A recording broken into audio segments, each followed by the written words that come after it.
This time I bring a strawberry pearl milk tea. Let's learn it quickly.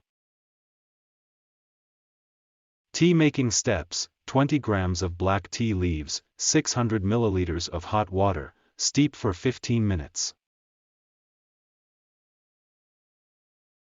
Strain the tea leaves and add 300 grams of ice cubes. Add 80 grams of pearls to the cup. Add 40 grams of strawberry jam, 8 grams of dragon fruit juice, 150 milliliters of black tea soup, 25 grams of cream, 60 grams of milk, 20 grams of fructose, and 150 grams of ice cubes.